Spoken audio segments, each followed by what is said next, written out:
ఈ రోజు కథ ఉగాది. పురాణాల ప్రకారం ఒకసారి మహాప్రళయం వచ్చింది. అప్పుడు ఈ భూమిపై చెట్లు, జంతువులు, మనుషులు ఏమీ లేవు.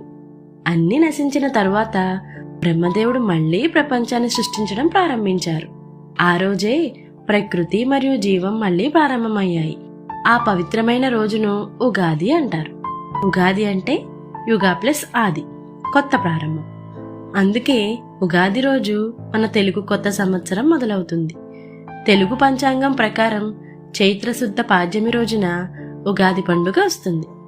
మన తెలుగు పంచాంగంలో 60 సంవత్సరాలు ఉంటాయి. ప్రతి సంవత్సరానికి ఒక ప్రత్యేక పేరు ఉంటుంది. 60 సంవత్సరాలు పూర్తయ్యాక మళ్లీ అదే చక్రం మొదలవుతుంది. ఈ ఉగాది నుండి ప్రారంభమయ్యే సంవత్సరం శ్రీ పరాభవనామ సంవత్సరం. ఒక తెలుగు సంవత్సరంలో 12 నెలలు ఉంటాయి.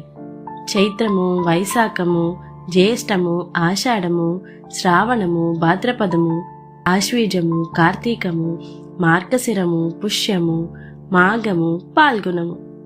ఉగాది రోజు ప్రత్యేకంగా ఉగాది పచ్చడి తయారు చేస్తారు.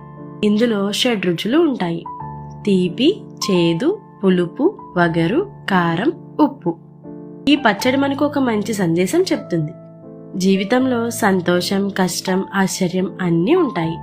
అన్నిటినీ ఆనందంగా స్వీకరించాలి. అందుకే ఉగాది అంటే కొత్త ఆశలు, కొత్త ప్రారంభాలు, కొత్త ఆనందాలు. అందరికీ ఉగాది శుభాకాంక్షలు.